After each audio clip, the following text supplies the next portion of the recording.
Hey, Steve Mignani here doing the junkyard crawl at Bernardstown Auto Wrecking in Bernardstown, Massachusetts with a 1976 Chrysler Cordoba. Now, 1975 was the first year for the Cordoba. And believe it or not, Chrysler called it the small Chrysler. Got to remember, this is based on the Dodge and Plymouth B-body mid-size platform. In other words, Plymouth Fury, Dodge Charger. Well, the Cordoba was Chrysler's take on the personal luxury segment, which really exploded with the 1969 Pontiac Grand Prix and 70 Chevy Monte Carlo. In particular, by 73, the Chevy Monte Carlo was selling huge numbers. And in fact, something like 36% of all mid-size cars by 1975 were of the personal luxury variety. And Chrysler wanted a piece of that. Voila, they brought out the Cordoba. It was a huge success. Now check it out. In 1976, the year this one was built, a total of 167,618 were built.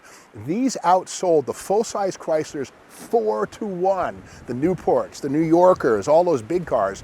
This was the one people were buying in 1976. Now keep in mind, in 73, the Arab oil crisis, the oil embargo hit, and Detroit started running scared towards smaller cars. But after the spigots opened up again, Detroit forgot the lessons pretty quickly. And cars like the Cordoba were popular. Now again, this is considered a small car, crazy but true.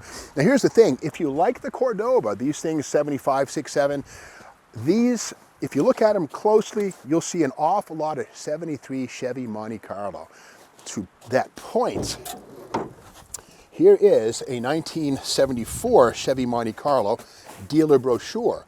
Now from the side we can see it's got the long hood, short deck, close coupled coupe as it were, and for sure Chrysler took a good long look at that when they came out with their Cordoba. But we can see right here the circular headlights, the opera roof, and on the left-hand side, the humps over the wheel openings. Those are things that were very distinctive of the second-gen Monte Carlo, 73 through 78. Well, here's the thing. When you look at the Chrysler Cordoba, you see those very same things, those big, proud circular headlights. And again, the small Chrysler. Can you imagine a Cordoba being called a small Chrysler? Well, compared to a Newport or a New Yorker, it was pretty small. But here is the whole rundown inside. And again, if you look at the humped fenders, the close coupled roof with the Landau, that is Monte Carlo right there by way of Chrysler. Now we can see the interior, the velour interior right here, by design a personal automobile. And again, this is basically what happened when muscle cars faded out. Baby boomers started buying what they thought were just comfortable personal cars. And we can see on the left-hand side, midnight black, good-looking car, standard wheel covers. And on the right, that gold. That's the optional rich Corinthian leather, which Ricardo Montalban used to pitch for Chrysler. Of course, Ricardo Montalban was the host of Fantasy Island, but also a pitchman. And Johnny Carson used to goof about the rich Corinthian leather, but that's it right there, optional. And again, Ricardo Montalban. Here's the dashboard assembly here. Again, this is nothing more than a Dodge Charger / Plymouth Fury with a really fancy body shell. Same torsion bar front suspension, same leaf springs in the back, 1 inch longer wheelbase than on a Monte Carlo, 117 inches. We can see on the left all the options and stuff, the chronometer, the 231 tilt wheel, opera windows, all that stuff. And on the right-hand side, interesting to see, standard engine. This is 1976, right? This is the third year after the OPEC oil embargo, when everybody was freaking out. Standard engine, 400 big block with a 2-barrel. Economy-minded axle ratios, but on the right-hand side, we can see the image, the 400 cubic inch. That's the base V8 disc brake standard equipment. And if we look here, 400 2-barrel, but engine options. Look at this, 360 or 318. These were no-cost options. In other words, Chrysler didn't charge you extra to give you the smaller engine if you wanted the fuel economy of the 318 or the 360 and not the big thirsty 400 seen right here. Now here's the thing, the 400 came in 3 flavors for 1976.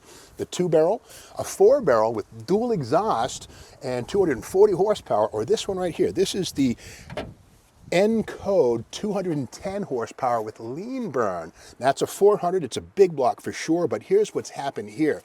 The lean burn is long gone. Somebody replaced the thermoquad plastic carburetor with a traditional Holley, took all the computers, all the lean burn junk out of here, and we can see up on the firewall that is a direct connection electronic ignition conversion kit to the aluminum housing distributor right here with a single vacuum pod. So somebody de-lean burned this with an Axle coil, to get away from that lean burn. But again, 210 horsepower with the lean burn. And the amazing thing about lean burn was that while catalytic converters were starting to come on strong, you won't see one on a 400 Mopar with lean burn. Here's the proof. Let's open that door.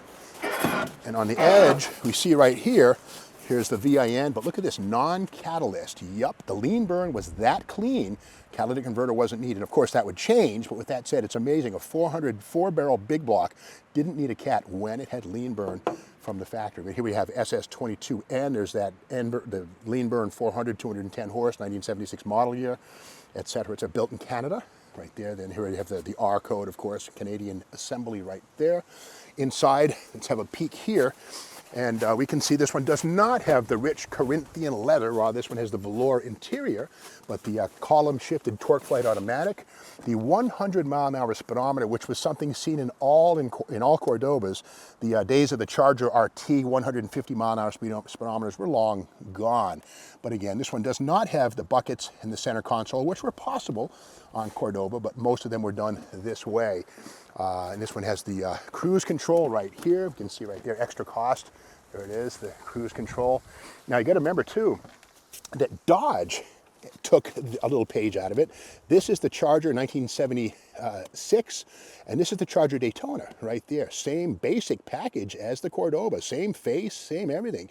And that is Tom Selleck, who later became Magnum PI, but here he is pitching the Dodge Charger Daytona. And no wing, no spoiler, but again, these Daytonas are built for a few years, basically a graphics package. But here's the thing, from Magnum PI to Magnum GT. You got to remember, this is the Dodge Magnum right here. This arrived in 1978 and 79, only 2 years. But look at this ad. In the background, that's a 70 AAR CUDA. Why was Dodge touting a 70 Plymouth CUDA AAR in a 78 Dodge Magnum ad? Wouldn't they have used a Challenger TA if they were being honest? Well, here's the thing. The owner of the car, standing through the T-top, is Bruce Letsky, who was a golf pro in 1978. So basically, he became a spokesperson. So from Magnum PI to Magnum GT, if you pay attention, you'll see all kinds of weird stuff. Speaking of paying attention, let's play a little game of what's in the box. Let's have a look here. You never know what you're going to find in these things. Let's see here. Jay Dahmer. I wonder who that was. Anyway, inside, okay, like a little bag here with newspaper clippings, probably missing persons reports, carbon choke cleaner, all about it to snuff his victims. I'm joking. And then let's see, we have some T-shirts, probably some DNA on that, but nothing too cool inside of this. But you never know what you're going to find inside of cars in the junkyard. Here are the original wheel covers from this one.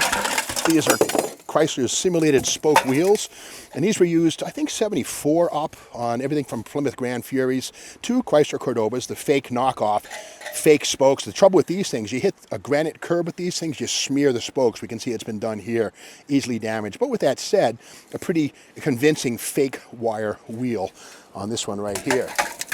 But again, we come around to the back of this, we see right here these humps right here, which were shared later on the Dodge Magnum, but were initially inspired by the 73 Monte Carlo. And this roof here with a little opera window, a little Landau light, these things strictly Chevy Monte Carlo. Now the sales on these, again, were 167,618 in 1976, and about the same number in 75 and 77. These cars were major profit centers for Chrysler Corporation. But here's the thing, by 1978, Chrysler was facing bankruptcy, so these things were good, but not that good. Of course, the Dodge Omni and Plymouth Horizon mini cars arrived in 78, but the problem was, the profit on a car like this was probably 900 bucks. The profit on a Horizon was probably 90 bucks. So even though they sold a bunch of those little tiny front-wheel drive cars, these big ones here made the backbone of profits for Chrysler Corporation. So by 1979, Chrysler was on bankruptcy. Lee Iacocca had to come and get that billion-dollar loan. They paid it back, but only with front-wheel drive K cars. So this is kind of the last of the line right here for full-sized, big block, 4-barrel Chrysler mid-sized cars. And believe it or not, this is considered the small Chrysler in 1975. And again, the Cordoba was popular for several years.